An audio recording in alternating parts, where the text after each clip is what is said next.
కార్యదర్శి అద్దంకి దయాకర్ మాట్లాడుతున్నారు. లైవ్ చూద్దాం. జైలుకు పోవాలి, మీకు మాత్రం అధికారం కావాలి.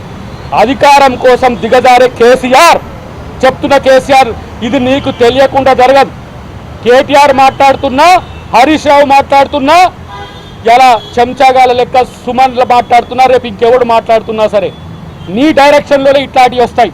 కేసీఆర్కి హెచ్చరిస్తున్నాం, ఇట్లాంటి పార్టీని మీరు రద్దు చేసుకోండి. ఇదేం కథరా బాబు, నాకు అర్థం కాదు. నువ్వు ప్రభుత్వాన్ని నడిపినావు కేసీఆర్, ఇట్లా చేసిండ్రు ఎవరైనా? ఇలా ఎవరైనా పేలుస్తాము, కాలుస్తాము, తూలుస్తామని చెప్తే ఇది లాండ్ ఆర్డరా? ఇది ప్రజాస్వామ్య దేశమా లేకపోతే ప్రజాస్వామ్య రాష్ట్రమా? నీ ఇలాకానా, నీ జాగీరా? కాబట్టి కేసీఆర్ దీనికి సమాధానం చెప్పాలి. ఇలాంటి వాటికి ఇంట్లో వండుకొని ఫామ్ హౌస్ల చుట్టూ ఇంట్లో వండుకొని అందరిని తిప్పుకోవడం కాదు. దాంట్లో కూర్చొని నల్లి కుట్రోళ్ళు లెక్క కుట్రలు పేలిస్తే ఖబర్దార్ కేసీఆర్ చెప్తున్నా. ఇలాంటి పనికిమాలిన నాయకుల్ని ముందు పెట్టుకొని నువ్వు మళ్ళీ రాజ్యానికి వస్తానే ఒక పొంకనాలు ఎంగుతున్నావు. నాకు అర్థం కావట్లే.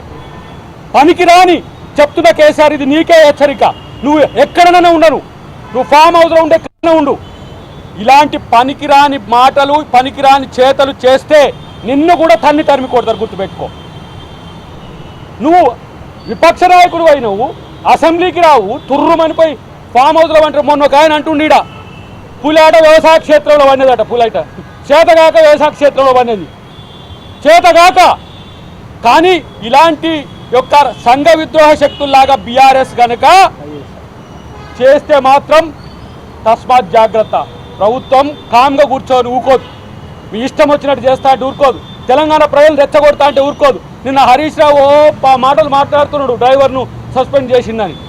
అరే మీరు ప్రతి ఒక్కరు రెచ్చగొడుతున్నారు. మీరు కేటీఆర్ ఒక వర్గాన్ని, హరీష్ రావు ఒక వర్గాన్ని, మీ పార్టీలో లేకపోయిన కవిత ఒక వర్గాన్ని, మిమ్మల్ని అందరినీ రెచ్చగొట్టేది కేసీఆర్. రింగు మాస్టర్ అంటోడు కేసీఆరే.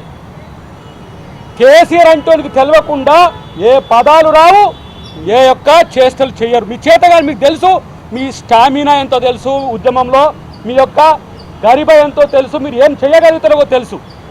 మీరు పనులు చేసి కూడా ఇతరుల మీదకి రెట్టగల సామర్థ్యం ఉండేవాళ్ళు మీకు మాకు తెలుసు.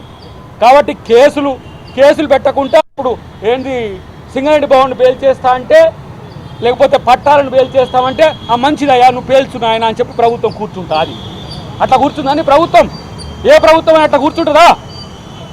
కాబట్టి తస్మాత్ జాగ్రత్తగా ప్రజాస్వామ్యంలో ఉండేటప్పుడు ప్రజాస్వామ్యయుతంగా, రాజ్యాంగబద్ధంగా, చట్టబద్ధంగా, న్యాయబద్ధంగా వ్యవహరించాల్సిన సందర్భం ఉంటుంది. కేసీఆర్ నీ కొడుకు, నీ అల్లుడు చేయలేకపోతుందని చెప్పి నీకు మళ్ళా థర్డ్ జనరేషన్ చెంచాలందరినీ తెర మీదకి తీసుకొచ్చినా సరే, ఇలా మేము ఈ స్థితి ఎందుకు వచ్చినామని చెప్పి ఆత్మ పరిశీలన చేసుకోండి. ఫస్ట్ 10 సంవత్సరాలు పరిపాలిస్తే మీరు చేసిన అకృత్యాలకు, మీరు చేసిన ఫాసిజానికి, మీరు చేసిన ఫ్యూడలిజానికి తెలంగాణ సమాజం భరించింది.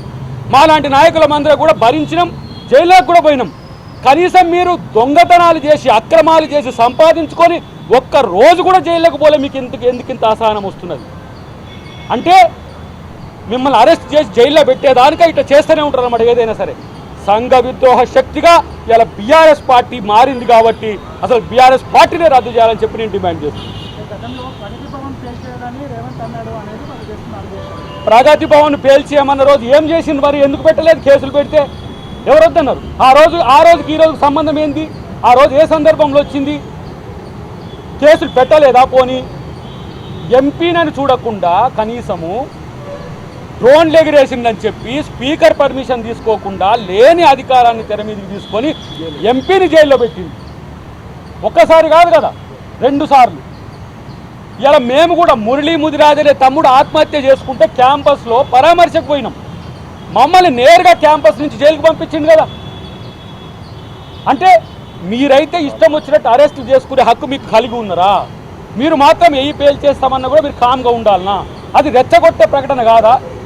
ఒకవేళ నేను అంటున్న రేవంత్ రెడ్డి గారు అన్న రోజు ఆయన నేరుగా వ్యక్తిగతంగా కూడా చెప్పేసిండు. ఆయన ప్రగతి భవన్ అనేది ఆ రోజు